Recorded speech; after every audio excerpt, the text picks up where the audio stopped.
जैसे कि यहाँ आप देख रहे हैं, इसमें question number 27, issue and redemption of debentures. इसका मतलब होता है ऋण पत्रों का निर्गमन एवं शोधन।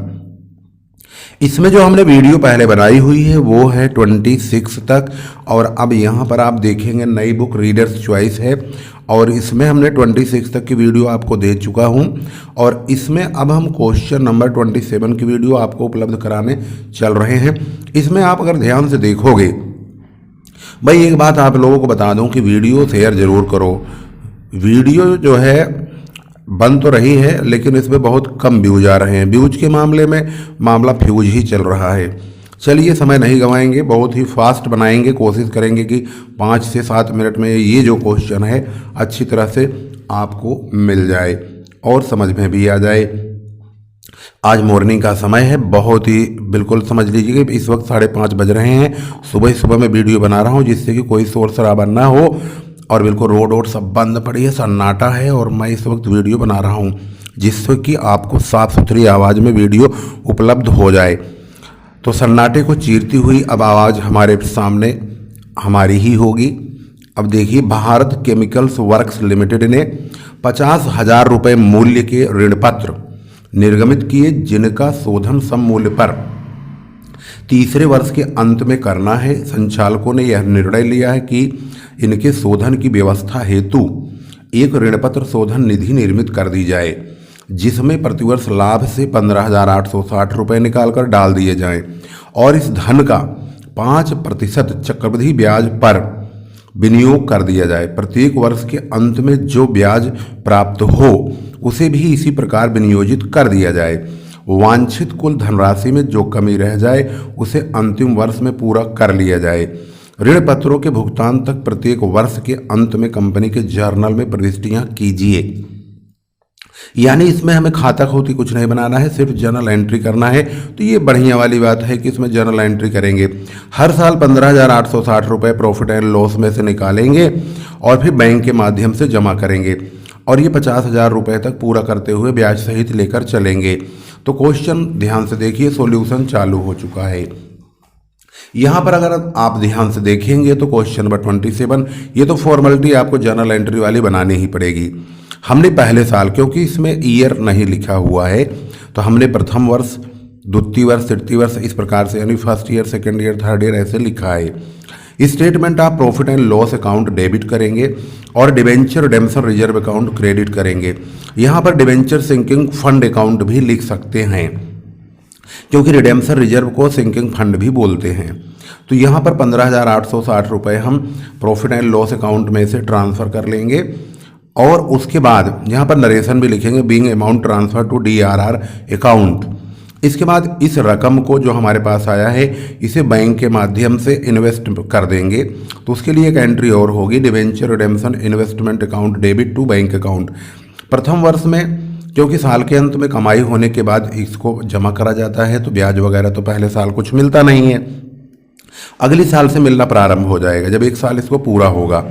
सेकेंड ईयर में हम फिर bank account debit to debenture redemption reserve account लिखेंगे। सबसे पहले हम जो ये पैसा जमा किए हैं इसका ब्याज प्राप्त करेंगे।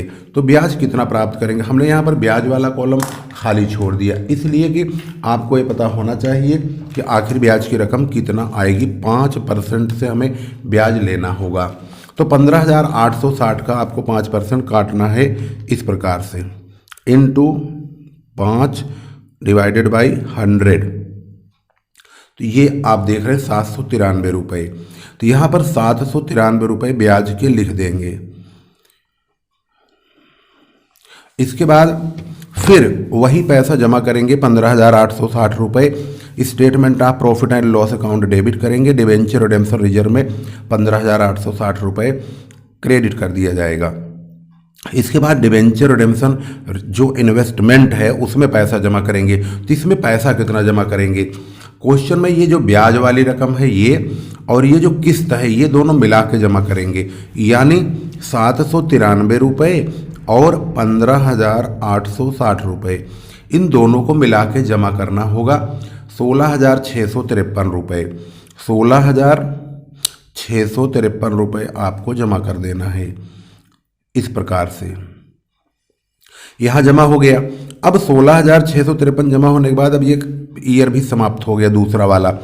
अब जब तीसरे साल पहुँचेंगे तो हमारे पास कितना पैसा हो चुका है, 16,653 तो ये हो गया, और 15,860 हमारे ये पुराने वाले इंस्टॉलमेंट का हो गया। तो हमारे पास कुल जो रकम हो जाएगी 16,653 रुपये प्लस 15,860 रुपये, कुल मिला के हमारे पास होगा 32,513 रुपये।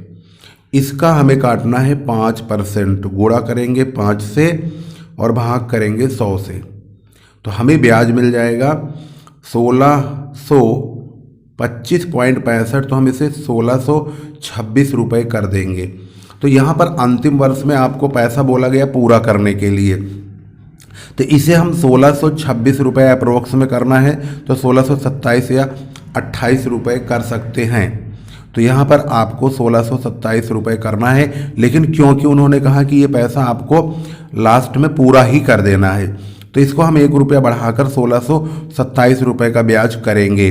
अब हमने 1627 क्यों किया, अब आप देखिए ध्यान से, हमारे पास 32,513 रुपये थे ये वाले, इसमें हम 1627 रुपये का ब्याज जोड़ देंगे प्लस 15,860 की और इंस्टॉलमेंट जुड़ जाएगी। तो अब ये हो गया 50,000 रुपये, क्योंकि उन्होंने बोला है लास्ट ईयर में पूरे पैसे कर देना होगा। तो लास्ट में हम कहाँ से एडजस्ट करेंगे, ब्याज से ही एडजस्ट होगा। तो ये हमारा ब्याज हो गया 1627 रुपये का। फिर हम किस्त अपनी चालू रखेंगे 15,860 रुपये का। Statement of profit and loss account debit to debenture redemption reserve.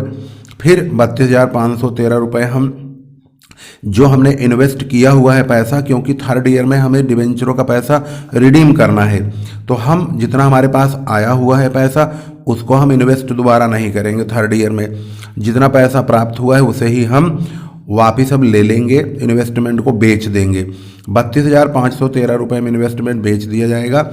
और अब डिबेंचर होल्डरों का पैसा ड्यू करेंगे 50,000 रुपये, debentures account debit to debenture holder, और डिबेंचर होल्डरों को बैंक के माध्यम से 50,000 का भुगतान कर दिया जाएगा। इस प्रकार से आपको ये जर्नल एंट्री 3 साल की कंप्लीट हो चुकी है। इस प्रकार से इसकी जो शुरुआत हुई है उसकी शुरुआत यहाँ से हुई है, और इसको हमने एक एक करके स्टेप बाय स्टेप इसको पूरी तरह से यहाँ पर कंप्लीट कर दिया है।